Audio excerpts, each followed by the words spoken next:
All right, I believe we are live now. Um, Gotta make sure it's actually live. I think so. We're live. Alrighty. Yeah. I wasn't expecting to be here back so soon. In the live spot. That sounded better in my head. Um, but I figured, you know what? I think at least on my end, setting up the live stream the other day worked very well. Um, on my prediction on the well, what am I doing? I'm rambling before I do an intro. Hello, everyone, and welcome to And the Cineweb Goes to live once again. I mean, as I was just saying, I'm uh, still figuring out the process of doing a proper live stream. Um, but I figured, there's no time like a present to learn on the fly.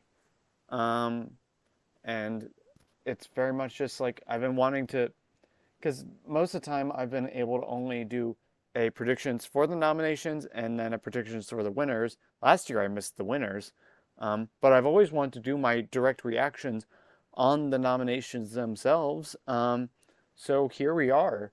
Uh, like, because I did my predictions on Tuesday, I would have done it last week a little bit further in advance, but just due to scheduling, some traveling, I had to have it this week. So I was like, why not do it live? And then I was like, you know what? That went okay. I think I have a good grasp on this. Why not try it live again? Um, yeah, why not? It's still something I'm figuring out. I am very much in the guppy days of this. I like guppy as a lot. Like, I don't want to say baby days. Guppy just has a more unique flair. It's all besides the point. Um, you know, it's spinning the Cineweb. It's and the Cineweb goes to the names are irrelevant. It's the 2026 Oscar nominations. Just a couple of days ago, I was here doing my actual predictions for who was going to get nominated, and now we have them. We know who's in. We have the nominations. They are set. I'm gonna pull them up on my iPad here on the side, so that way I don't have to constantly check on the screen as well. Uh, so let's just get started. They were 8:30 this morning. It was Lewis Pullman and Daniel Brooks doing the announcements, which I think they were a very good choice. I feel like they always like to do not the host, but like two well-known current faces for the nominations announcements. And I think they're great. I mean, it's very brief usually, so it's more just like a very, like a nice face to say formal things. And yeah, can I actually find the order that they? Well, it's say chat. Could you check in on this? But then, of course, I still more than likely broadcasting to a handful of people, just about. Uh, so, because I'm debating between starting on the categories that they started on, or if I, let's just start right off. Let's just go off of my own order. With the nominees for Best Picture.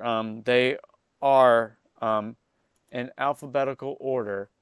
Uh, Bugonia, F1, Frankenstein, Hamnet, Marty Supreme, One Battle After Another, The Secret Agent, Sentimental Value, Sinners, and Train Dreams. And yes, there's obviously a lot to talk about with just the base nominees. I mean, a lot of them are the predictions. Like not a ton of surprises. I had Begonia outside looking in, but I'm not too shocked that it got in. Same with Secret Agent, although I am surprised that it got in over. It was just an accident. Like I thought if it had to be one or the two, I thought it was just an accident was going to be the one to get it.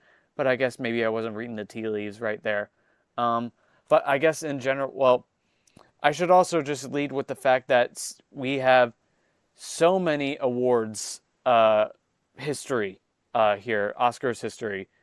Sinners racked up 16 total nominations. That is more than Titanic. That is more than La La Land, and I believe All About Eve. That's the most nominations for a single film in Oscars history. That's huge. Um, and it makes me very happy because, to be completely honest, I genuinely really think it deserves pretty much all of them. It's like, and it makes me very happy that we can get big budget original movies that are doing this well, because I think that's just a thing that a lot of times Oscars will go for smaller movies, or well, that's the thing. The Academy will always go for smaller movies, and the box office will go for the big franchise movies. This is a case where both the movie did well at the box office and it's getting a crap ton of Oscar nominations.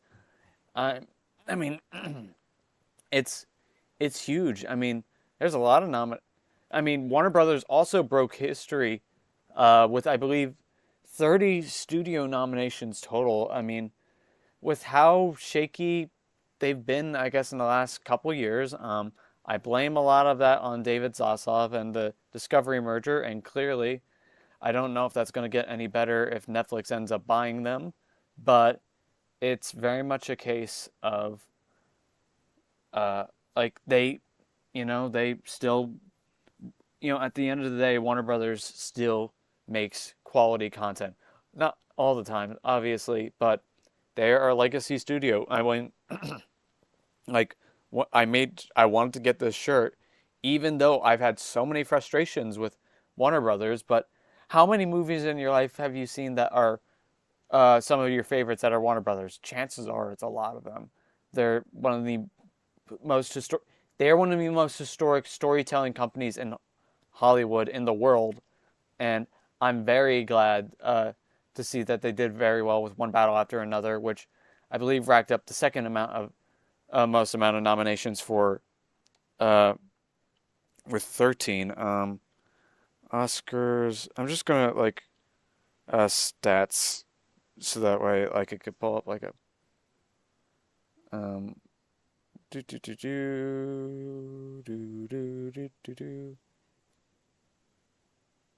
Oscars 2026, because I was trying to look up like a page of all the records that this year's nominees broke, because there are still a lot. One Battle After Another also broke boundaries. Nomination. Yeah, okay. Nominations by movie. Okay, so we're gonna go. So Sinners is 16. Obviously, we're good into that.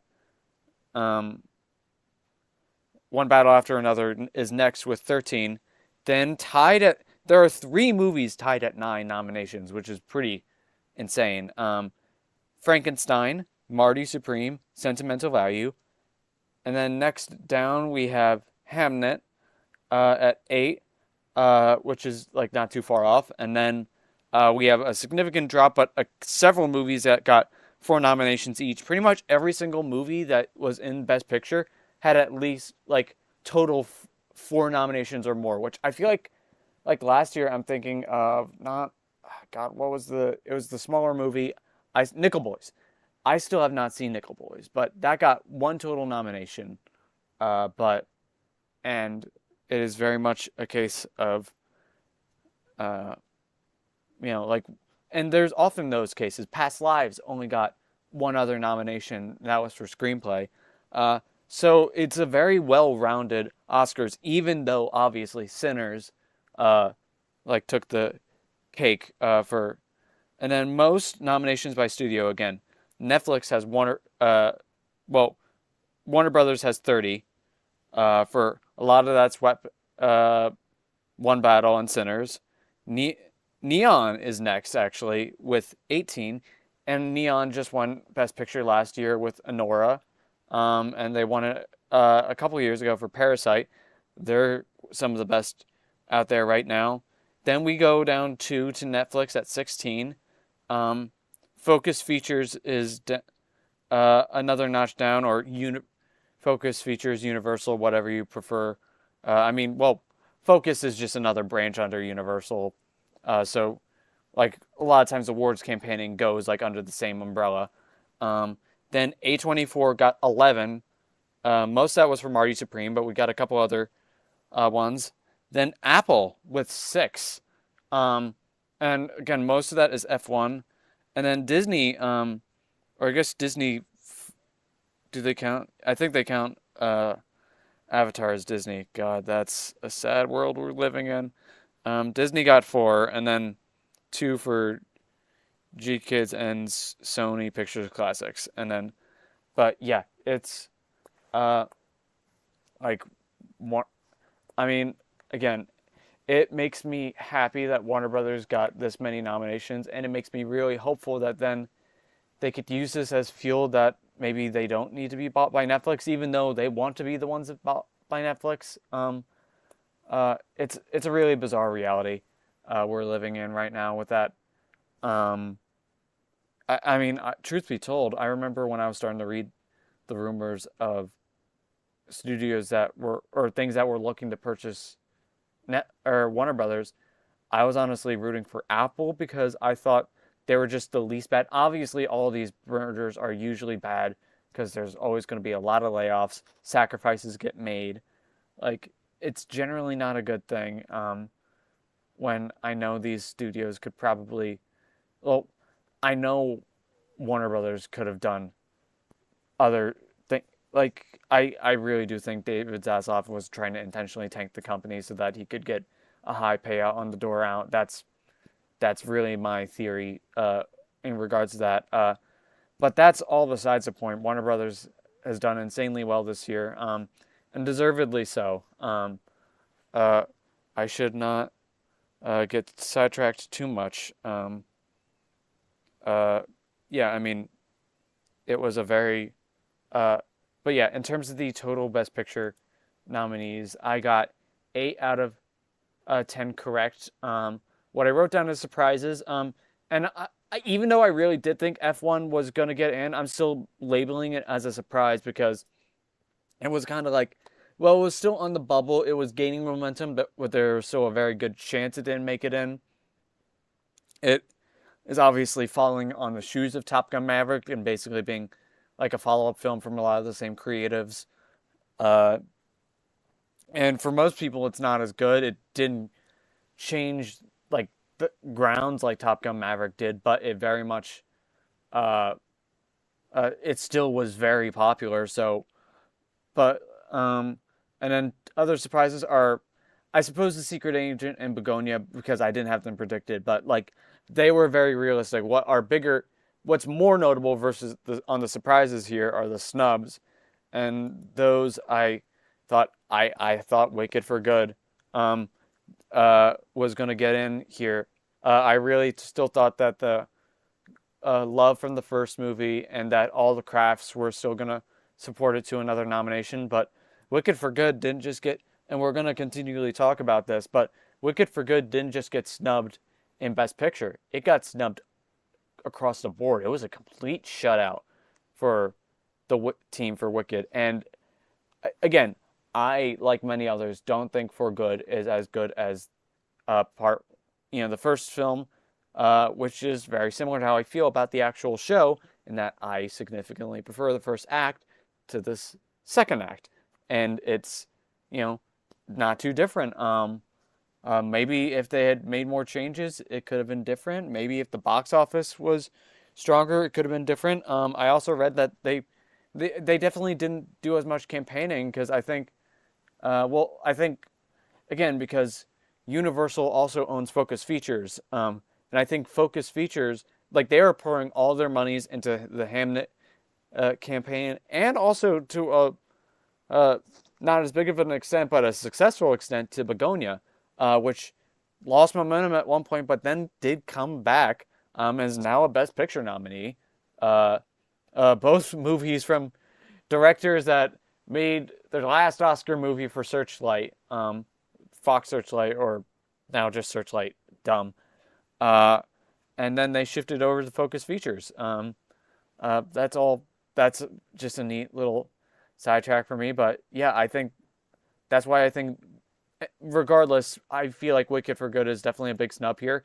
Again, it was just an accident is a very notable snub here. I really thought it was going to get in. I mean, I'm not surprised that the secret agent got in, but I'm I am surprised it was just an accident get in. Like I could have really seen in hindsight the secret agent had like a lot of momentum like that I guess I just must have missed, but it was just an accident. I thought it was going to be a lock for, but it still got a couple nominations. It wasn't a shutout. Avatar: Fire and Ash, I honestly still thought that had a chance because I never doubt James Cameron and the Blue People. They got it twice. So, and I did, and again, I was reading something earlier that another reason why Wicked might have not gotten in same leads to Avatar is that the Oscars usually don't do sequels that much. I mean, The Godfather Part 2 is obvious. The Lord of the Rings movies got plenty of nominations, but that's obvious. Dune Part 2 got in, that's obvious. But it's hard to really keep it going for more than just one movie, let alone like if it doesn't meet the same quality. And I know Fire and Ash, people like that. I think generally like it a little bit less in Way of Water. Hard to say where it compares to the first movie. It's just been a minute since I've gauged people's interest on that, but I still thought it had a chance because I never doubt them, but it did not pan out. Another snub, and this is one I'll get into later, but No Other Choice also did not get in, and nor did it get in for international feature, which is shocking. Like you would think that from everything I was hearing, that it seemed like a lock to at least get that nomination on top of other nominations that it could have secured in a lot of other categories because, as I've pointed out and as it's been evident, the Academy loves international. Well, they love international films. It's a very large portion of it is international, and it's a very good thing. It just didn't pan out well in this case for No Other Choice, which I didn't realize is the director Park Chan-wook also made Old Boy, which I still haven't seen, but from everything I've heard, it's supposed to be a classic, and that never got nominated, which is shocking. And then Weapons. I thought that there was still a good chance that Weapons could have gotten in, and to see 3 horror movies counted in, obviously, how much you're scared by Sinners or Frankenstein doesn't necessarily negate the fact that they are horror. That would have been an awesome reality to see 3 horror movies in there, especially after how well The Substance did last year and Nosferatu outside of Best Picture. But that's just how the cookie crumbled in this case. I'm feeling pretty good about getting 8 out of 10. I basically kind of had the feeling that that's where I was going to go, albeit I had a lot more faith in it was just an accident. But that's besides the point. And yeah, at this point, with 16 nominations, in every single category it was eligible for, Sinners got nominated. It's not often that movies do that, let alone to this scale. Because there are going to be some times where it's not going to be, that's very rare. I think, you have to be a documentary or to get nominations in every category you're eligible for. But I don't know. It's just, that's a rare stat. I don't know if that's ever happened before.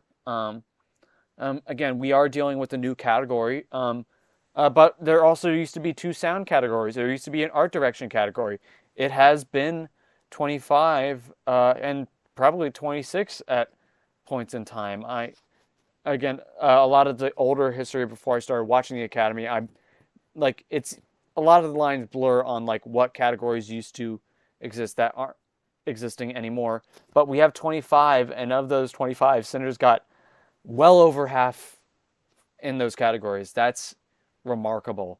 And I think it's definitely, and even though One Battle After Another is still very close at 13 nominations, for most movies, if Sinners did not exist, that would be like, oh yeah, that's still the front runner to win, even though Amelia Perez got that amount last year, and that movie dropped like a bomb in the race, but that's not even outside the quality of the movie. Uh, that movie had other things that tanked its Oscar chances, but I'm getting sidetracked.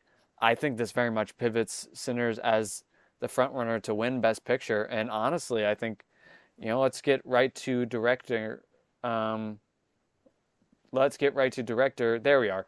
Um, the nominees for Best Director are Hamnet, Chloe Zhao for Hamnet, Josh Safdie for Marty Supreme. I'm a little annoyed I went with another pick. Paul Thomas Anderson for One Battle After Another, Joachim Trier for Sentimental Value, and Ryan Coogler for Sinners. Um, I mean, I had in terms of my stats, I had three of these correct. I was very close to putting Josh Safdie on. Maybe I should have gone with my gut. I was kept flipping the coin between him and Del Toro, but I ended up going with Del Toro. Just thinking that people liked Del Toro's style and vision. But I'm not shocked that Josh Safdie got in. I thought he did a great job directing Marty Supreme. Again, it makes me feel bad that he couldn't get a film made with his brother before they started making their own separate works. But it's not shocking at this point. Marty Supreme has also caught a lot of fire. A24 has been doing everything right with that campaign. The Christmas release turned out perfectly. And I, and then Joachim Trier, that I do think it was a surprise. Not necessarily that he got in, but in terms of an international feature, that he got in, but Jafar Panahi did not get in. On the last live stream, I mentioned a lot of the fact that I thought politics were gonna help Jafar's chance because he is currently incarcerated, wrongly so from everything I understand, and it a lot of times that can affect things. And I also thought Sentimental Value, from everything I've heard, seemed like a writing heavy movie, so it just seemed like that would get a shoe-in for writing, and then it was just an accident, it would be a shoe-in for director. But it seems like that's not the case. Sentimental Value did very well. I mean, we already knew it was going to do well, but it picked up a few more nominations than I think I expected, and others did. Although, obviously, I mean, for a while I was thinking this was Paul Thomas Anderson's category to win, but with Ryan Coogler still being the second, but after Sinners getting 16, I'm not sure. I'm rooting for Ryan Coogler. I know that. I like Sinners a lot more than I do One Battle After Another. Not to say One Battle is a bad movie, but I thought that Paul Thomas Anderson is a storied filmmaker. He's made a lot of movies that the Academy is below. Of the fact that he didn't win for There Will Be Blood, is only because No Country for Old Men came out the same year from the Coen brothers. So that's just very indicative of it's just all about your competition. I honestly think that either way, both of them will win for something. Whether it's one of them winning 2 screenplay awards, one of them winning just one, but I think that the Academy will more than likely spread the love. It's hard to say which way the slices will go or what have you, but even though I'm really thinking Sinners at this point for Best Picture, and I'm kind of, if you put a gun to my head right now, I'd say probably Ryan Coogler, which makes me insanely happy because he is one of the best directors working. I haven't seen Fruitvale Station, which is the movie that he did before Creed, but I adore Creed. I adore Black Panther and Wakanda Forever. His producing works have been very good. I mean, he did a great job. Judas and the Black Messiah, he got his first Oscar nomination for producing that. And I love Black Panther and Wakanda Forever pretty equally. He also was an EP on Ironheart, and damn it, I really like that show, even though people kind of gave it a bad rap because it was, well, a lot of just times annoying people on the internet make it louder than the actual consensus of,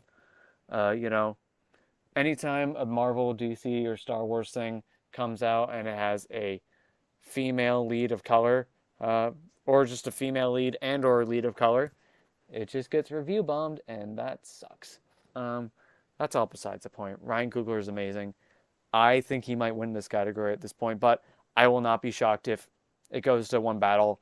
I mean, it could very well be a case of it goes for the Best Picture split. We'll just have to see. The tricky thing is that it's Warner Brothers fighting themselves. So it really just depends on how the campaigning goes, how much they get out there. But we'll just have to see. Let's move on to which category is next on my list. Best Actor. Best Actor. The nominees are Timothy Chalamet for Marty Supreme, Leonardo DiCaprio for One Battle After Another, Ethan Hawke for Blue Moon, Michael B. Jordan for Sinners, and Wagner Moura for The Secret Agent. Excuse me, I thought I was gonna burp there for a second. Uh, I believe I got 4 or 5, and honestly, Ethan Hawke wasn't really a surprise. A lot of people were predicting him. I went with Joel Edgerton for my 5, thinking that he had, like, I don't know, I thought that's where a lot of Train Dreams Love was going to go. Uh, but it didn't pan out that way, nor did, who else did I have as a snub? Jesse Plemons as for Begonia. He was getting really close. I believe he got a SAG award. No, I'm not calling it the Actor Awards. That's dumb. It's so dumb, as Benoit Blanc would say. Um, but yeah, these 4 are very expected. Or well, these 5 are very expected. I was 4 for 5. I'm happy with that stat. And I really do think that this is Timothy Chalamet's year. I believe I saw a stat that he is the youngest actor to have 3 Best Actor nominations, which is insane, but it's also not because it's Timothy Chalamet. At this point, it's not shocking. Um, he's gonna he's gonna be able to retire happily by 50 if he wants to, but he seems like he loves to work, and he always puts in the work, and he's phenomenal in Marty Supreme. He's I mean, generally, I would say he's my personal pick. I have not seen Blue Moon or The Secret Agent yet.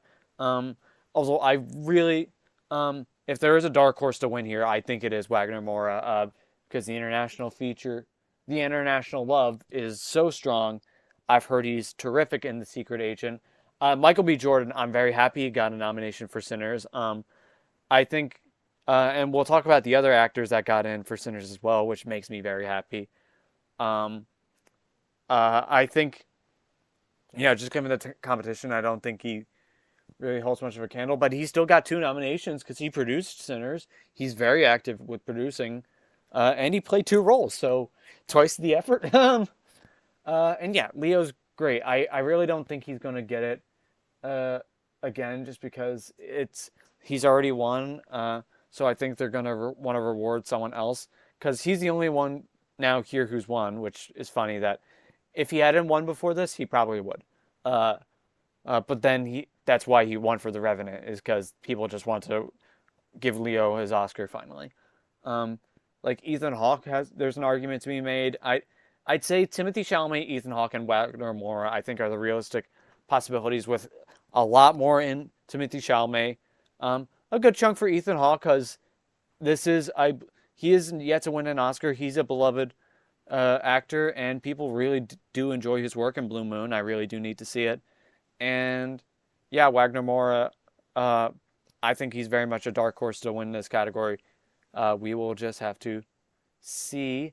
The next category I have listed here is Best Actress. And the nominees are Jessie Buckley for Hamnet, Rose Byrne for If I Had Legs I'd Kick You, Kate Hudson for Song Song Blue, Renata Rensview, I don't know how to pronounce her name, I apologize, for Sentimental Value, and Emma Stone for Begonia.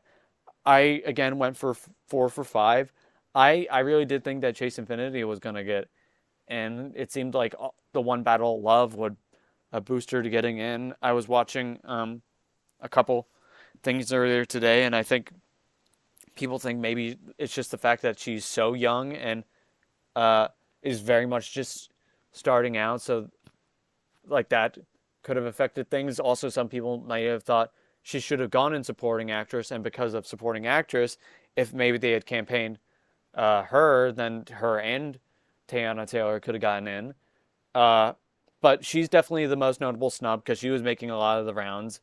Uh, yeah, she's the only. It's pretty much this. She's the snub. Kate Hudson is the. Oh my God, I accidentally wrote on my one sheet Kate Hudson for One Battle After Another. That'd be a very different movie. Um, yeah, Kate Hudson for Song Sung Blue. Uh, yeah, it from everything I've heard, she's terrific in that movie. I was blanking the other day on what she had a nomination for before in the past, and it's Almost Famous, which I really need to see. It's a very famous movie, uh, but I've heard she's great. Although this category is done. Jessie Buckley has this in the bag, and I'm not complaining. I adore Hamnet. I adore her performance in it. Honestly, I like if I was an Academy voter, I would be very torn between her and Rose Byrne. I know I love Hamnet slightly more as a movie versus If I Had Legs, but I really do love If I Had Legs, I'd Kick You. And I think with the love for her performance in that, it she's the only one that stands a realistic threat. Renata Ren's I don't think has really much of a chance to win, but I'm very happy she got the nomination from everything I've heard about the movie, and that she probably should have gotten in for Worst Person in the World, so then she gets in here. Um, and then, yeah, Emma Stone for Begonia. I mean, I I really liked Begonia. If you're just comparing apples to apples, I think Poor Things was an even more remarkable performance, but she is great in Begonia, so she really is deserving of this nomination. And I'll never be disappointed to see Emma Stone nominated, but this this is Jessie Buckley's category to lose. Janella, you mother trucker. I don't know if I'm cursing in these. Yeah. Uh, Hi Janella. Um, my soul chatty. Um, I was just working on actress in a leading role. I got 4 out of 5. 4 out of 5 on Best Actor, 3 out of 5 on Best Director, and then 8 out of 10 on God, Janella, on Best Picture. Just to recap, Janella is my very dear friend, a fellow member of the Cineweb, and spinning the Cineweb, I should say, and has edited quite a few of our videos. So, like to the two, I don't, Janella, how many people do we have in the chat, or actually watching live? Um, I'm I'm genuinely very curious about that, and I figured you'd probably be able to tell because I'm in OBS right now. So this is exciting. Uh, but yeah, hi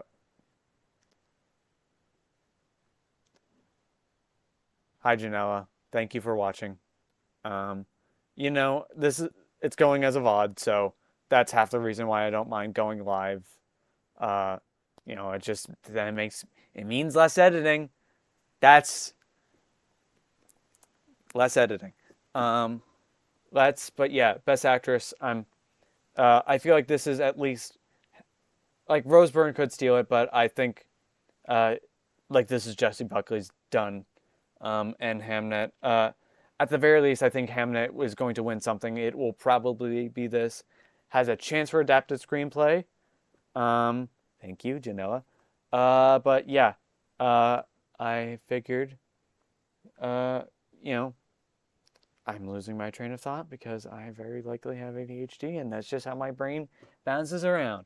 Let us move on to, let's see, on my sheet, I have supporting actor next. The nominees are Benicio del Toro for One Battle After Another, Jacob Elordi for Frankenstein, And here's the big surprise: Delroy Lindo for Sinners, Sean Penn for One Battle After Another, and then Stellan Skarsgård, excuse me, for Sentimental Value. I got 4 out of 5 once again, which seems to be a continuing trend for the. I think in general I did. That's kind of like my general rate, which I'm feeling pretty good about. Obviously, Benicio and Sean Penn were gonna get in. I know Jacob Elordi seemed pretty set at this point, and obviously Stellan Skarsgård I'd still say is the front runner to win this category. But really, the big surprise here is Delroy Lindo. He's another Sinners actor.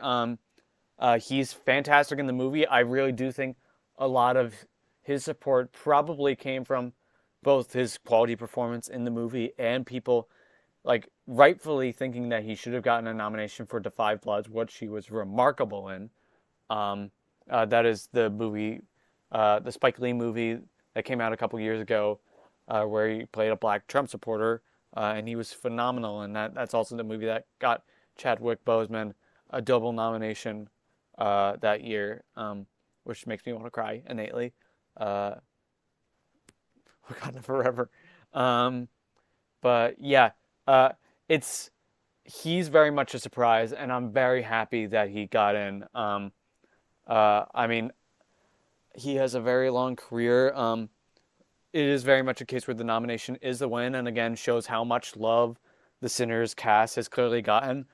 If you had to give me a choice, I might have gone for Miles Keaton, but that's also because I think he really is the lead of the movie, and he's extraordinary in Sinners, and I honestly think that they could have put Michael B. Jordan here and put Miles Keaton in Best Actor, or they could have put both of them in Best Actor. But it probably would have been Michael B. then. But yeah, I mean, I really think Miles Keaton was also just as deserving, so I suppose that's also a snub. But given the competition, it's really hard to say. And then the biggest snub here is Paul Mescal for Hamnet. Hamnet still did very well, so it's not necessarily hurting for it. Neither is Paul Mescal. You know, he's in this he's going to be, a Beatle. So that's pretty notable. I'm trying to remember, is he Paul McCartney or John Lennon? He's one of the two. Very much like he's already in acting. There's a second viewer. We got 2 viewers. Let's go. Janella, honestly, you just need to be my co-streamer from now on. And join me in the live streams, Janella. I dare you. I dare you. That's besides the point. Paul Mescal. There's so much love and support for his performance in Hamnet. So and you could have very well argued it was a lead performance. I mean, it's the movie about Shakespeare's family, but oh, come on, man.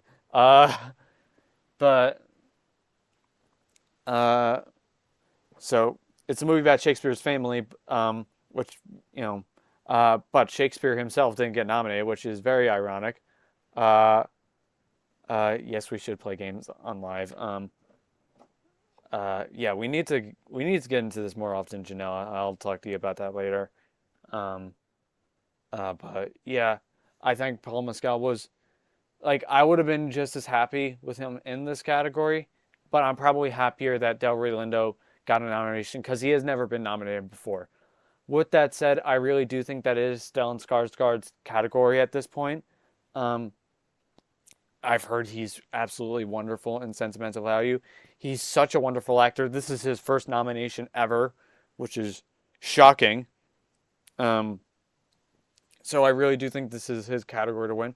I don't think it's as much of a lock as the other 2 acting categories I've already brought up. Excuse me. But, in theory, Sean Penn could still sneak back up. Benicio could. Even Jacob Elordi, I believe, won the Critics' Choice. And I still need to see Frankenstein, but he's also great. He's I really enjoy... I genuinely really enjoy him as his work. So I'm, very much looking forward to seeing his performance in Frankenstein. Uh, so I'd probably say he's probably the biggest dark horse. But I I think this is very much Stellan Skarsgård's category to win. And yay, Delroy Lindo. Uh, Let us move on to Best Supporting Actress, where the nominees are. They already, because they always go in alphabetical order, so that's how I'm trying to read it out. And this was the first category they read out by Danielle Brooks, who is the nominee in this category before for The Color Purple. And we already started off with a big surprise in Elle Fanning for Sentimental Value, which, Sentimental Value was at least going to get probably one actor and actress in this category. But then Igna Idstater Lilias, I hope to God I didn't mess that up, for Sentimental Value also got in. So when they both got in, like initially, my brain was going, oh, who got snubbed? Next, we have Amy Madigan for Weapons. Yay, obviously. Wunmi Musaku for Sinners. That makes me insanely happy. I'm very glad at the search she got. And then Teyana Taylor for One Battle After Another. Want to know who's missing from this? Ariana Grande for Wicked for Good. Honestly, I thought last year she was genuinely deserving of a potential win. I think Zoe Saldana was also very deserving, albeit, obviously she probably could have gone in lead actress. Who won lead actress last year? It was Mikey Madison. Yeah, she could have potentially given Mikey Madison, and Demi Moore was who a lot of other people were thinking, myself included. So I think, but that's besides the point. I think that is a huge snub, and really, like, when I saw that, I was like, oh God, Wicked didn't get a Best Supporting Actress snub. It's really not. That's a really notable sign. And yeah, definitely the surprise is Elle Fanning. I've heard she's wonderful, as well as Inga. Obviously, I've heard they're both wonderful in this movie, although obviously I'm very familiar with Elle Fanning's career. Yeah, Wicked Part 2 got 0 nominations. It is absolutely insane. It is very much like, and again, I really don't, like I mentioned this earlier, I really do think a lot of it probably just comes down to the fact that it's the same thing that people feel about the second half of the show. People don't like it as much, and they definitely could have done a lot more campaigning. And the Academy don't always go for sequels, but I think if they had pushed that barrier, I think they could have done it. But again, no nominations for Wicked for Good, when, like, for Ariana, for Best Picture I can see, but for across the board, that's very shocking. And when I saw that, I was like, oh, that's not a good sign for Wicked. And I say it's not as good, but it is still good. I still like it. And she is phenomenal. And here, like, honestly, if she was in this category, she would at least be my second to win. But now I really do think this is Amy Madigan's category. Teyana Taylor, though, is getting very close. She is terrific in One Battle After Another. Both of them are very much a case of they are in a very key supporting role. So that's, and they're not even in the movie for that long. Like, you really don't see that much of Amy Madigan in Weapons. You don't really see her till later on even. Whereas Teyana Taylor starts out in the movie, but then leaves it after a certain point, and then once he does, you still think about her character and you remember her. So I'm still thinking Amy Madigan, just for how creepy Aunt Gladys is. But I really don't see, I think Teyana Taylor, I definitely need to see how far along the race goes, before I say definitively. So Teyana Taylor is definitely two. Although, to touch on Wunmi Musaku again for a second, she's wonderful in Sinners. I'm so glad she got in. I know even a couple of people at some point thought that Haley Steinfeld was deserving of a nomination. She got one for True Grit when she was, 10? Very young. And I really love her as an actress, but if you're just comparing the supporting actresses from Sinners, which again I have seen, versus Sentimental Value, where I haven't seen, so I wasn't really sure whether both of them were deserving. Uh, but yeah, I would have probably given it to Won-Mi. She has the heart and soul of the movie. But this is very much a case of the nomination is the win, and it shows how much love there is for Sinners. But Amy Madigan has this, especially because like there's a lot of support right now for Weapons. And I thought it would at least get one other nomination in something because of how much people loved Weapons. But this did end up being its only nomination, but that's not necessarily a bad nomination, and it will probably end up being a win for Amy Madigan. So I'm going to move on to, let's see, directing. I already did that. International feature. Okay, this list. Here we are. Original screenplay. The nominees are Blue Moon, Robert Kaplow. It Was Just an Accident, Jafar Panahi. He did get in here. Marty Supreme, Sentimental Value, and Sinners. I believe here I was, let's see, 4 out of 5. I thought I had Weapons in over It Was Just an Accident. I thought this is where Weapons would crack in. And again, thinking that It Was Just an Accident was going to get in for Best Picture and Best Director, I thought that's why I thought it might not get in for Screenplay. But it turns out this is where it was going to get love, which is still, from everything I've heard, very deserving. Blue Moon seems like a very solid pick. Again, a lot of times the screenplay categories can be a case of, well, we don't know where to fit these movies in the Best Picture, or at least some of them, but let's honor them in screenplay.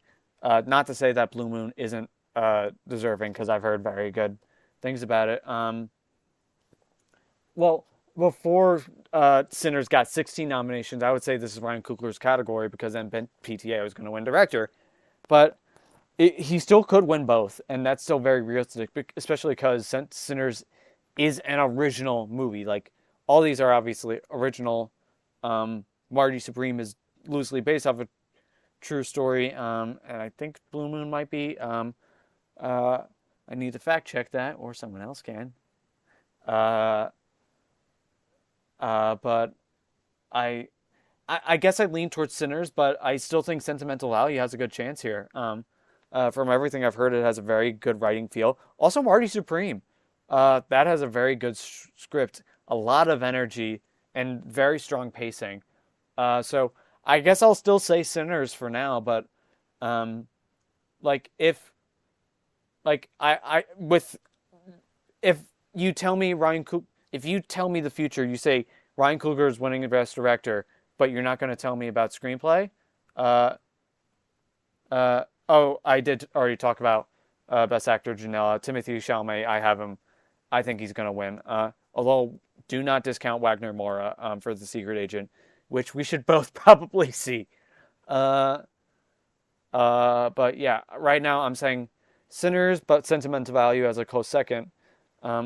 I think it just depends on whether PTA takes the lead for director or not. But even then, it might not matter. Because last year, Honora won for screenplay and director. The other 2 years ago, Oppenheimer did not. It went to American Fiction, and then Nolan won director. But then Everything Everywhere All at Once won directing and screenplay, even over that little guy named Spielberg. And the Ballad of, not the Ballad, the Irish movie, the Colin Farrell thing. Oh God, why am I trying to bring up all these stats? But yeah, it's Sinners, but Sentimental Value is not too far behind. And in a similar story, for Best Adapted Screenplay, the nominees are Begonia, Frankenstein, Hamnet, One Battle After Another, and Train Dreams. I got 4 out of 5 once again. And yeah, I really did go with my heart, hoping that at least, the fact that it was Wake Up Dead Man's only chance to get in would lead to it sneaking in for Netflix. But Frankenstein is very realistic. Again, since Del Toro didn't make it in for director, it makes sense that they would honor him here. And again, it's a very classic work, so people know what you're adapting there. Bugonia, I'm not surprised. Hamnet, I'm not surprised. Train Dreams, this is a very fitting spot for that. So really, it's between PTA and Hamnet with Chloe Zhao and Maggie O'Farrell, I think, who is the writer of the book.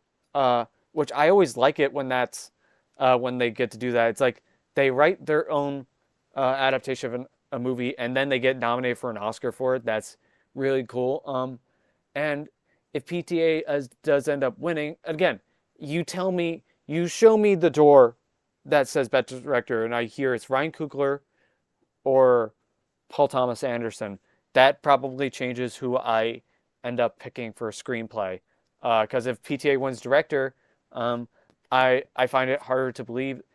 If PTA wins Director, I do find it much harder to believe that he'll win Adapted Screenplay versus Sinners, which just has so much momentum, and that's still saying something because One Battle already has 13.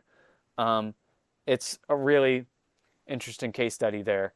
So I guess it's very much like a coin toss moment for me. But I guess I should discount Begonia, because that people really like that movie and it has a very strong script. Even though I didn't read it yet, I was intrigued when they adapted it. Yeah, I have not read the book. I am terrible about reading books. And it is one of my favorite movies of last year. It was above Sinners for a second, and then they're 2 and 3. So they can flip-flop at any second of the dime. I adore both of those movies. So I'm gonna say One Battle, thinking now that Ryan Coogler has director. But so Paul Thomas Anderson will probably win an Oscar for this movie, and so will Ryan Coogler for Sinners. I think now just the order is just a bit odd because of how much momentum Sinners has. And for anybody watching that follows the 76ers and likes Chick-fil-A, they just got Brickin' for Chicken. So that's nice. Let's move. So that's like the core, like the biggest categories for me. I always consider the screenplay part of that. Some people don't. And I think phooey on them. Let me find on this list best casting. Here we are. The nominees, because I wanted to do casting before I get into a lot of the other categories because it is a new category. The nominees for best casting are Hamnet, Marty Supreme, One Battle After Another, The Secret Agent, and Sinners. Let's see. I went 3 for 5 this time around. I believe I had Wicked and Weapons over Hamnet and The Secret Agent. I'm obviously not disappointed in Hamnet. I am surprised in The Secret Agent. Brazil's, after I'm Still Here did insanely well last year to secure 3 nominations. They've got a lot going for them. Again, I need to see that movie, but good on them for getting another nomination for this category. I generally think that this is Sinners category. Obviously, Marty Supreme had very strong casting and made very bold choices. Again, Shark Tank guy. And so did One Battle and Sinners both had the benefit of the discovery actor. But I think just with the range of the ensemble in Sinners, the fact that it's such a majority black cast, which a lot of the black voters in the Academy will probably gravitate to, albeit One Battle has a very strong contingent of that as well. And I generally lean Sinners for this category. But it's also the first time we're ever getting this category, so it's very hard to predict. Oh, Hamnet also, even though I didn't predict it, I'm glad it got to casting, because casting Jacob E. Juke as Hamnet, and then having the actor that plays Hamlet in the play be his brother Noah Jupe, that's genius.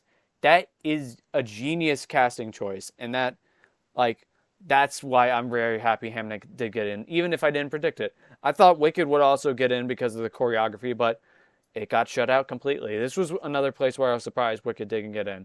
Let's move on to cinematography, where the nominees are Frankenstein, Marty Supreme, One Battle After Another, Sinners, and Train Dreams.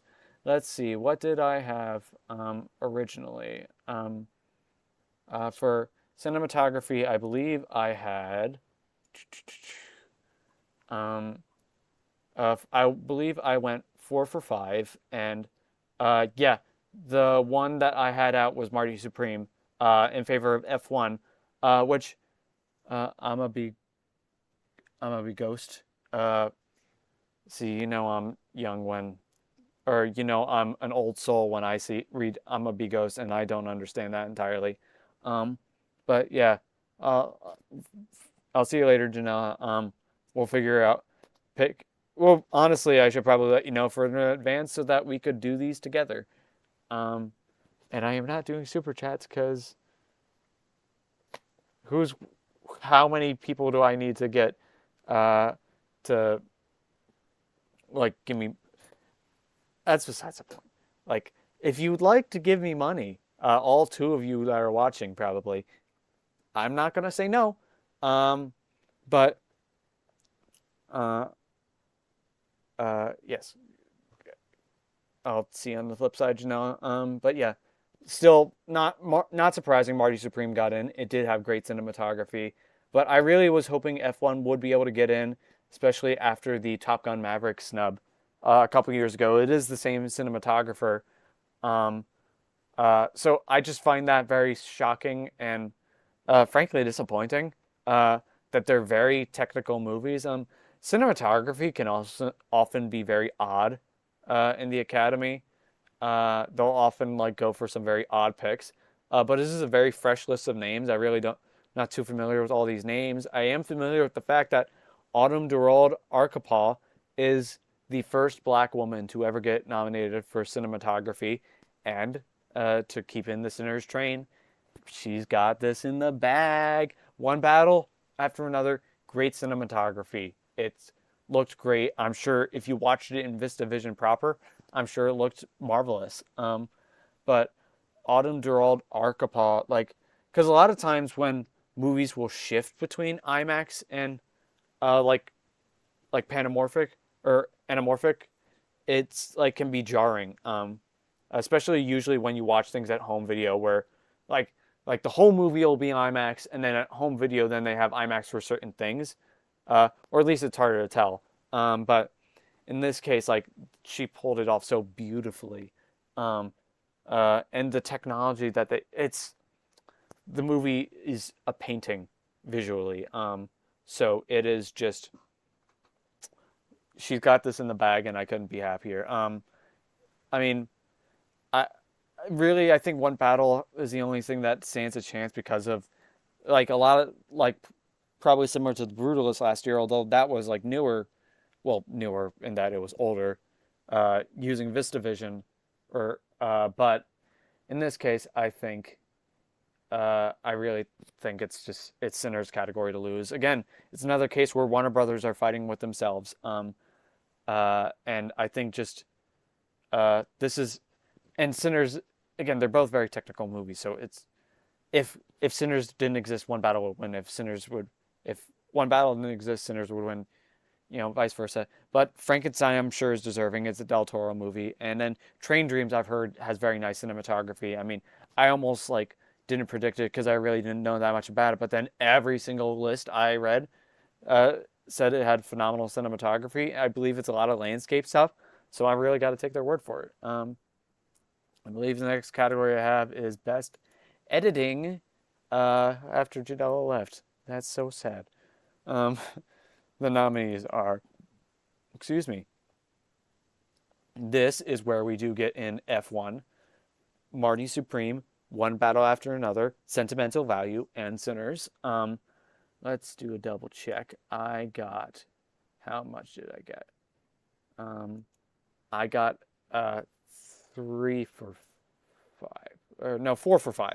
I switched out Hamnet and Sentimental Value, but I'm not shocked at the nominees here.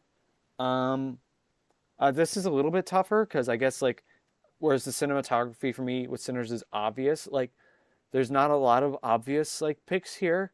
Like every single one of these are very capable. Josh Shafty and Ronald Bronstein, who were the writers of Marty Supreme, got double nominated for that. And Josh Shafty then got triple. Um, that sounds like a shot.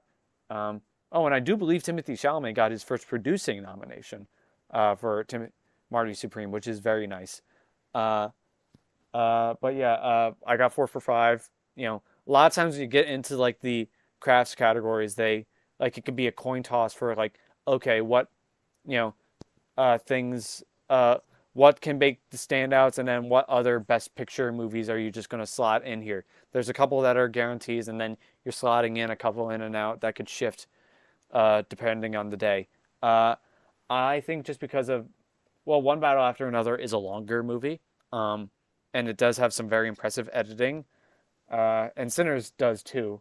Uh, I think this is a case where One Battle might win just because uh, anytime that there is a longer movie, they really do gravitate towards that. F1, I think, is still very deserving. I'm glad it got the nomination for Apple. I mean, I remember stupidly thinking that because Top Gun didn't get cinematography, that then they would give it editing, because it's also very technical there, even though everything everywhere, duh, for editing. Uh, this is a case where, and last couple years, it's been like Oppenheimer won editing and Best Picture, Anora won Best Picture and editing, uh, Everything Everywhere All at Once won Best Picture and editing. So right now, it's very much a precursor on like who wins here could determine who wins Best Picture. Uh, but I think this is like maybe one case where One Battle, because I like could get it over Sinners, but that doesn't necessarily mean Sinners does not have a chance. I actually do not see they're very much here. It's not as much. There's a clear front runner at the current moment for me. Um, so let me move on to uh, Best Production Design. Where do I have that? I have that down here. The nominees are Frankenstein, Hamnet, Marty Supreme, One Battle After Another, and Sinners. Let's see. I had Frankenstein, Sinners. Uh, oh wow, I actually didn't do very well. I didn't have I got 2 for 5 here. That's interesting because I had Wicked for Good and Avatar getting in. Both have gotten in before, and Wicked won last year. Was another case where I was like, oh, that's not a good sign that Wicked didn't get in for production design when it was remarkable last year. But oh, I did have Hamnet, and yeah, so I did get 3 for 5. Uh, Hamnet's very deserving here. Um, Avatar, Fire and Ash, I did think could get in here because the world building in those movies are like a key factor of it. And I thought that's what would lead it in. But clearly that's not the case. Uh, and Sinners and One Battle, obviously, duh. I didn't predict Marty Supreme, but it's not too surprising. It's a period piece still. So let's see. Yeah, so Marty Supreme I didn't have in there, and then One Battle I didn't have in there. Uh, but I understand both of those. But and to go over a couple of snubs that well, the Fantastic Four First Steps, when I just saw that on the Next Best Picture list and saw that, it's like, wait, does it actually have a slim chance? I was like, yes, please. I would love to see it get nominated here. It unfortunately did not. And maybe Hamnet steals this because it's a very, like, again, about a movie about the guy who, like, defines so much the stage, but this is very much Frankenstein's category. It's Del Toro movies have such a distinct look to them. There's no reason it won't win. I would, it could be a surprise on Oscar night. That's a ballot buster. But yeah, I think this is very safely in Frankenstein's camp. Same with the next category, which is hair and makeup or makeup and hairstyling. I always get the two terms mixed up. The nominees are Frankenstein, Kuo, Sinners, The Smashing Machine, and The Ugly Stepsister. The two movies that I got 3 for 5 here. I thought Wicked was going to get in again after it got in last year. It did not. The Wicked shutout continues. And I thought Marty Supreme would get in because people pointed out his acne scarring. But this is actually the case where they went the other Safdie with the Smashing Machine. I think they often do like going for movies that have like a bigger, more drastic transformation here. Uh, and it is more drastic in the Smashing Machine. And often, like times, they don't always like this is where a lot of other movies that aren't Best Picture movies will sneak in. Uh, so yeah, Sinners is obviously worthy, and Kuo and the Ugly Stepsister. I'm really not too familiar with them. I know they're international films. Kokuo is from Japan. The Ugly Stepsister is from where is the Ugly? What country made the Ugly Stepsister? Shut up, Google AI. That is a film from Norway or Norway? Uh, Production companies, distributor, Norway. Yeah, Poland, Denmark, yeah. So cool for that. I think it's something of a play on Cinderella. So that's cool. Again, these are new movies, so it means that, I like when, like, there are surprises like this that show, oh wait, there's other movies to see, outside of what we just get in the States, and trust us in the States, we want to get out of here. So show us the rest of the world. But this is Frankenstein's category. It's the same thing with this. I mean, The Shape of Water won that production design and hair and makeup, I believe. Or did it win just one? I'd have to double check on that. But yeah, I mean, it's Frankenstein. I mean, they like I still have not seen the movie, but I've seen stills of what Jacob Elordi looks like as the creature. That alone, I mean, yeah. I mean, the Smashing Machine is impressive. Sinners is obviously great. They could just get on the Sinners train, but this is a Frankenstein category. Like Frankenstein will probably win the next category as I'm going to talk about as well, where the nominees for costume design are Avatar, Fire and Ash. That was already a very initial. Oh God, they have it listed as Walt Disney and not 20th Century on here. That's sad. Netflix, or for Frankenstein. Sorry, I was reading the studio names and not the movies.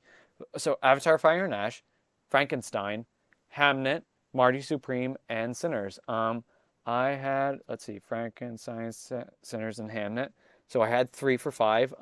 Again, this is another category where I thought Wicked was going to win. It won again last year. Poor Paul Tazwell, he won his one, and then that was it. Marty Supreme, I did not have pegged in. Just groups it in. I guess the costumes are okay in that. They might be going for Gwyneth Paltrow's costumes. Yeah, that's not one area where Marty Supreme stands out. Sometimes the crafts can like kind of just stack in for me, and I'm sure a lot of other people, where it's like, well, does it really stand out there? Hamnet is very deserving. Sinners, very deserving. And what I did also read earlier today is that Ruthie Carter is the most nominated woman for the Oscars, or the most nominated Black woman, period, for any Oscars in any category, which is remarkable. She's a remarkable costume designer.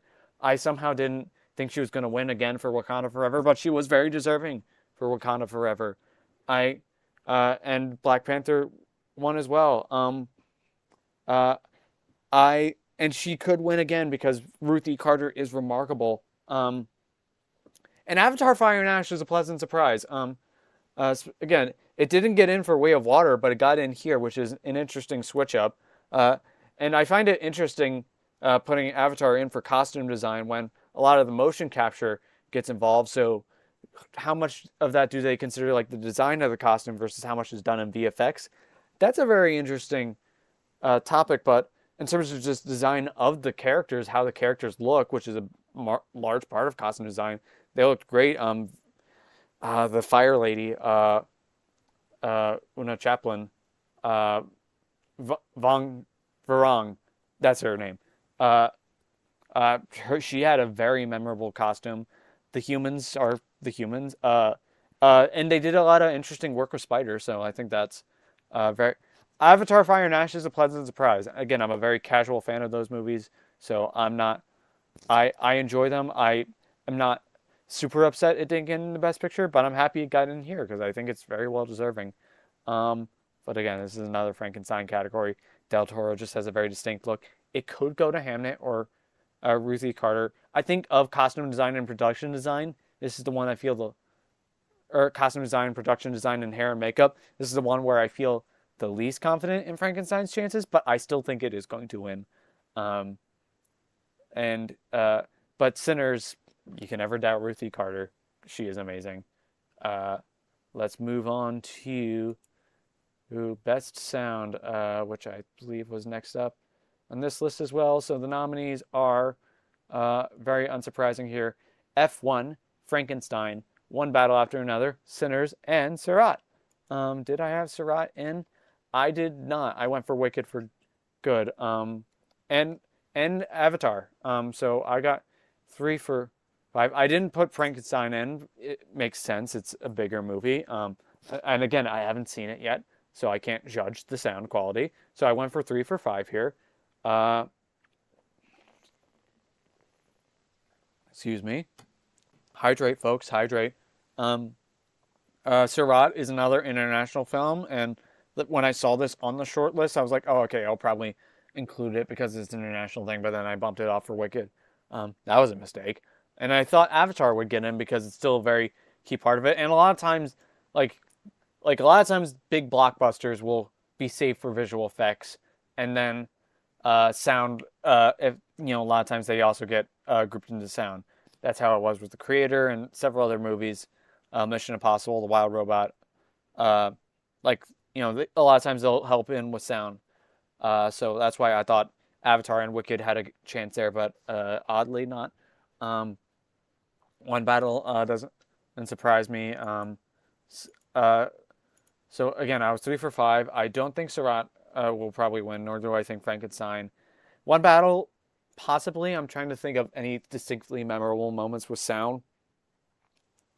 So it's F1 or Sinners. And this is this is tough actually because I remember distinctly before they split sound or they consolidated it into one category, like losing win on a prediction on sound for Ford v Ferrari, and then 1917 got the other one.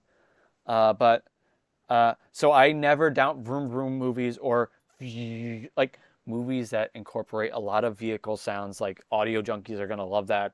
Although Sinners is also very deserving, so it's very tough because Sinners, the sound is so crucial to the execution of that film. I think I lean F1, but I could change on a dime. I will basically just that's a category I'm like when I'm marking out my ballot, it's going to be one I mark out last because I really need to just see where the tea leaves are going. Next up, I have on my list also visual effects. The nominees are Avatar: Fire and Ash, F1, and here's where it gets weird: Jurassic World: Rebirth, The Lost Bus, and Sinners. I went 3 for 5. Again, I thought Sinners had a chance, or no, Superman. I thought Wicked had a chance, but it just got shut out entirely. So don't need to be a broken record in that area. The Lost Bus. A lot of times they do like those subtle movies. And I've heard it's a very good movie. I think it's Paul Greengrass. But just not enough people saw it, and Apple didn't do a good job campaigning for it. But so mostly went to F1 in that case. But that's not too surprising. So that taking over Wicked, that's fine. Superman, I thought had a really good chance of getting in. Its effects are great. A lot of times when I watch movies and I'm judging their effects, again, I'm watching everything about it. I'm going with can I notice anything? And I didn't notice a single thing with Superman, and there's a lot going on there. I saw a behind the scenes clip, and his hair in that one thing, he was wearing a bald cap. You wouldn't think of things like that. But it did not get in. Jurassic World Rebirth did get in.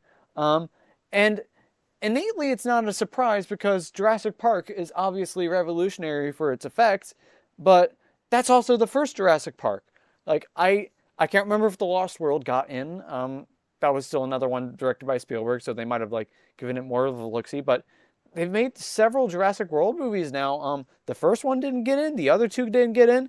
I know they made the short lists, uh, but it's odd. It's odd. If How to Train Your Dragon remake was here, I honestly think like I don't like the movie as much, but I think Jurassic World Rebirth is just odd. I'm not saying it isn't deserving. It's just very weird. Because I obviously think Superman is a better movie. Jurassic World Rebirth is very much just like the best parts of it are very Jurassic, and the worst parts of it are very Jurassic. But yeah, I don't know. That's bizarre. But this is the Blue People's category. It was never not going to be. The only thing I could see is maybe just a lot of the Avatar love has faded away to the wayside, so then F1 or Sinners can take it. But it's Fire and Ash. I mean, those movies are still revolutionary for their effects. Like you don't doubt a single second of it. Let us move on to. Okay, so here I'm gonna breeze through the short films because unfortunately I've not really watched any of them. Live action short films are Butcher's Stain, A Friend of Dorothy, Jane Austen's period drama, The Singers, and Two People Exchanging Saliva.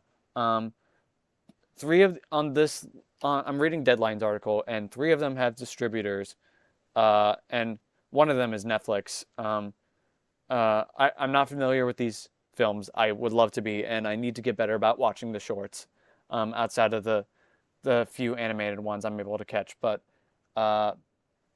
congratulations to all these people. The shorts are always still very important to get in new voices. And short films are very important. Like, that's how I've started, and I'm definitely not going to be making a feature anytime soon. That's expensive, So that's short films are where everybody gets their start. Well, most people. Nominees for documentary short film are All the Empty Rooms, Armed Only with a Camera, Children No More, Were and Are Gone, The Devil is Busy, and Perfectly of a Strangeness. There's 2 HBO movies, 1 Netflix movie. I really don't have too much to comment here. Congratulations on those guys.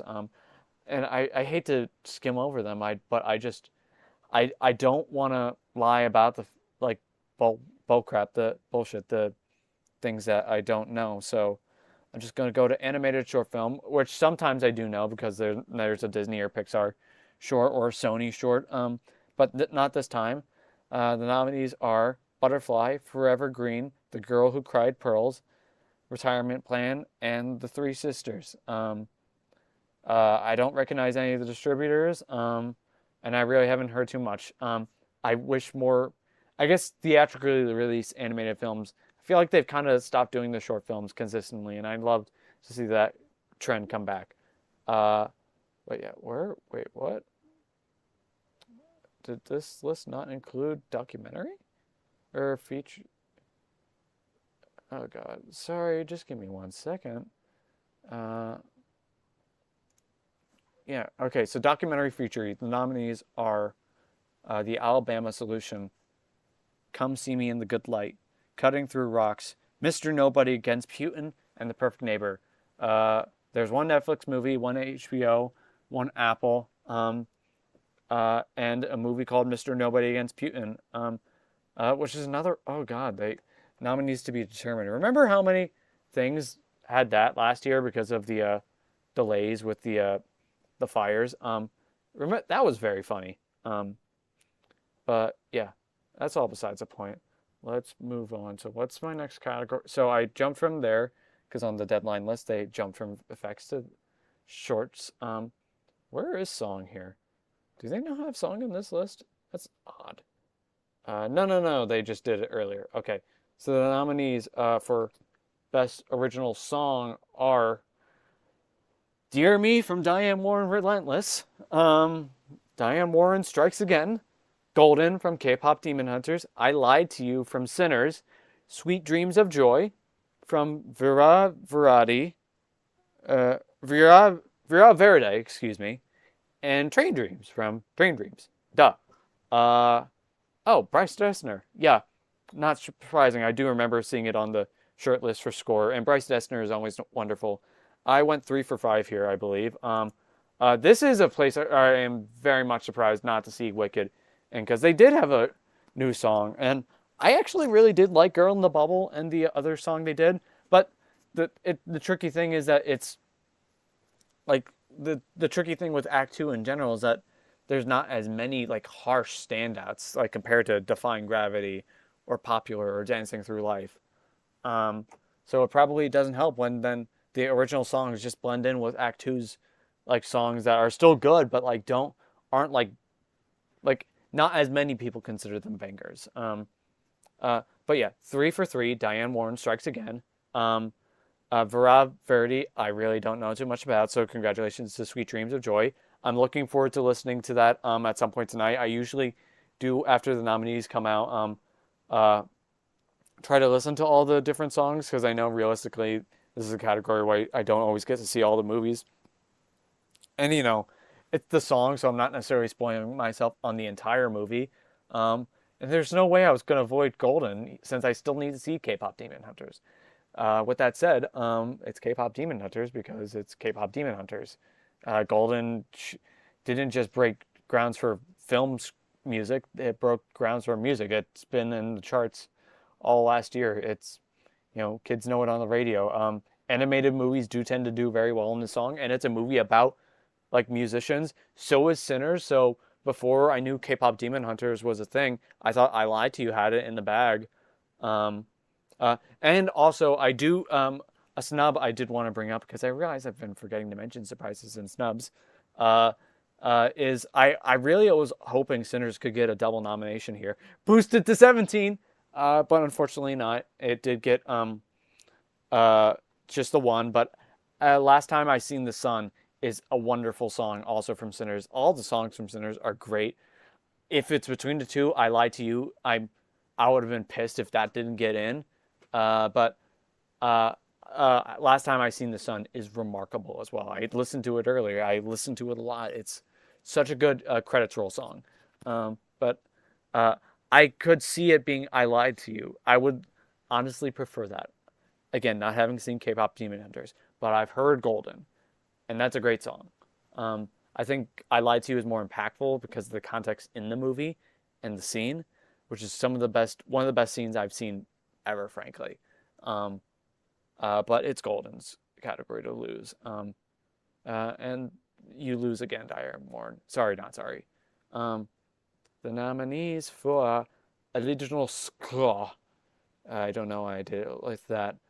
The nominees are Begonia, Frankenstein, Hamnet, One Battle After Another, and Sinners. Let's see where I was at. I predicted 4 or 5. I did not predict Begonia. I'm surprised I forgot to mention that. I put that in my honorable mentions because Poor Things had a very good score. I'm not really remembering Begonia's score, but I remember Poor Things. But I remember it was good in the context of the movie. Frankenstein is Alexander Desplat, so that's not too shocking. Hamnet's score is beautiful, and Max Richter's version of On the Nature of Daylight is Chef's Kiss. And if Sinners didn't exist, this would be Johnny Greenwood. He's a great composer, and One Battle has a lot of really great, memorable tunes that got memed a lot. But it's Sinners. The thing that makes me okay with it not winning original song is that it's going to win here for Ludwig. Because I think, if anything, they're going to be like, okay, we would give it I Lied to You, but we can't deny Golden from K-pop Demon Hunters. So, because I Lied to You doesn't work without Ludwig. He got 2 nominations in this case. Yeah, it's a remarkable score. Maybe like, because I listen to the songs more, it's not as many earworms in terms of the themes of it, but that's saying not as many for Ludwig Göransson's score, or Göransson, when they're all bangers. He's winning this category. But Johnny Greenwood has a chance. I'm not ruling him out completely just yet. And then next up on my, and then getting to the last two categories that I have listed here. So I got to scroll down. It's an animated feature that is oddly, is that just not more in this article? That's odd. Um, uh, but it's not really a shock. The the nominees for animated feature are Arco, Elio, yay, K-pop Demon Hunters, Little Amelie or the character of Rain, and Zootopia 2. I This is a category I actually was able to successfully go 5 for 5 on. It seems very much like uh, these were the five. I know a lot of people thought the Demon Slayer movie had a chance. I'm disappointed for fans of that movie, but uh, I've seen two of these. I was going to say three because I assume I would have seen K-pop Demon Hunters by now, but no, I have not. Um, uh, I'm very happy that Elio got in. I feel like Disney failed the marketing for that movie. Because the movie is delightful. It's a Pixar movie. I find it a delightful Pixar movie. I don't find it just another Pixar movie. Although, again, I'm very biased, as I'm sure a lot of you already know. But I am, I would like between that and Zootopia 2, I do give Zootopia 2 the edge. Zootopia did win its before, as did Inside Out 2, but that did not win again. But then again, The Wild Robot did win. Last year was tough competition for animation, which it always is because animation is always wonderful. And if you don't think so, you're wrong. That's just it. You're wrong. But yeah, this is K-pop Demon Hunters. Zootopia 2 has a very good chance because of how, still it does have a good chance because A, it's Disney animation. I don't think that bias is as strong as it was 10 years ago. Because Disney and or Pixar just had this category lock and key, even if they didn't deserve it. And I love Disney and Pixar for animation, but this is a time where I really do think the this is a case where K-pop Demon Hunters, Netflix has been doing a good job on the campaign, and it's Sony Animation. Sony Animation, people are gonna branch it under Netflix, but it's Sony Animation did the animation for the movie. And they did Spider-Verse. They've become one of the biggest and best animated studios now after Spider-Verse. I would have loved the Mitchells vs. the Machines to win that year, but that doesn't matter. K-pop Demon Hunters is. I don't want to say it's got a lock and key because Zootopia 2, well, it won the first time, and Zootopia also, Zootopia 2 is now the highest grossing U.S. animated film of all time. Niza 2, which I still have not really seen, but like that, outside of that, which is a $2 million movie, and that's all from China, which is insane. Most of it's from China. But like Zootopia 2, like was huge, and it's huge in China. So the box office could definitely help for Zootopia, and people do love that. If K-pop Demon Hunters hadn't become a global phenomenon, then I would say Zootopia. But and I still think it has a chance. But I'm leaning towards K-pop Demon Hunters. I'm looking forward to seeing it. I just don't know if I should wait to see it in theaters or watch it at home, because I know theaters will probably do a sing-along version again. And the final category I have listed is one of the the most notable in recent years. It is Best International Feature, where the nominees are The Secret Agent, It Was Just an Accident, Sentimental Value, Surat, and The Voice of Hind Rajab. I got 4 out of 5. I didn't think this was a category I would have that with, because it seemed like 4 of the 5 were locks, and all 5 were locks. I thought no other choice would be a lock for this category, and it didn't get in. That's really shocking, and from what I've heard, disappointing, because I'm really looking forward to seeing it from everything I've heard. But I guess, before like The Secret Agent got in over It Was Just an Accident, I would have probably told you that the secret that it was Sentimental Value or It Was Just an Accident. And now I'm saying Sentimental Value or The Secret Agent. because those are the two movies that have Best Picture nomination. And if I'm gonna go with one or the other, I think Sentimental Value because it did very well this morning. Again, 9 nominations, some surprise nominations for directing and 2 for supporting actress. So it's got a lot of good momentum going in its favor. But don't discount The Secret Agent, or even it was just an accident. Uh, I think it still has a chance there. And good job on Surat. That's now 2 nominations. Yeah, aside from The Voice of Hind Rajab, which is a Tunisian film, all these movies have at least more than 1 nomination, which is really cool.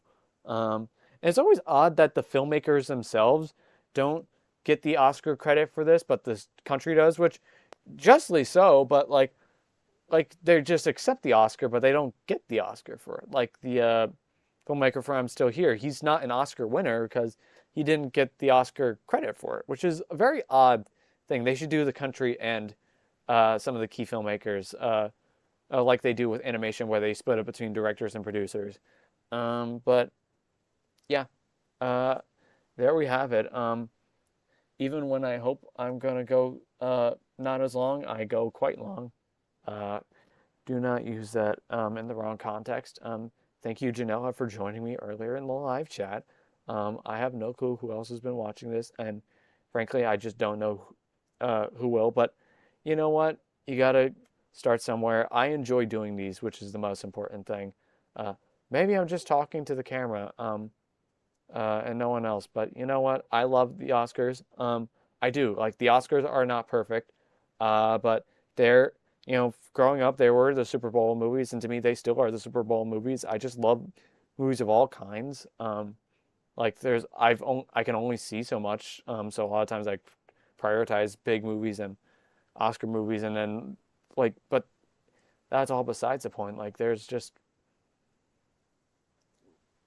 so many good movies, and I'm generally very happy. I'm glad that it wasn't completely surpriseless, while at the same time, uh, like there was still like a lot to just do. I'm very happy with how much momentum Sinners has gotten after this. Still disappointed in Wicked, the Wicked shutout, and a couple other movies just that didn't have a shot because they didn't have much campaigning. But The Life of Chuck is one of my favorite movies of last year. The Fantastic Four: First Steps wasn't on the short list for some categories that it should have been. I still and a couple other movies that I think should have just been in the conversation, and they weren't, because The Life of Chuck, at least people mentioned it a little bit here and there, and it won the TIFF at the year before, People's Choice.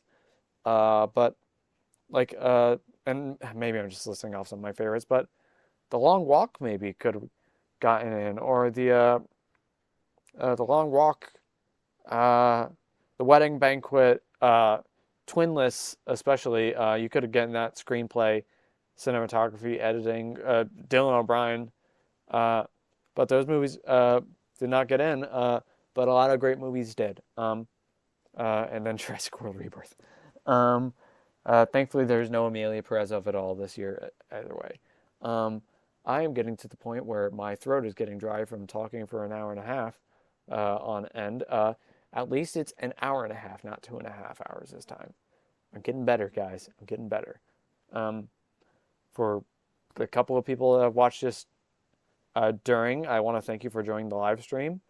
And then for anybody watching the VOD after the fact, thank you very much for watching this.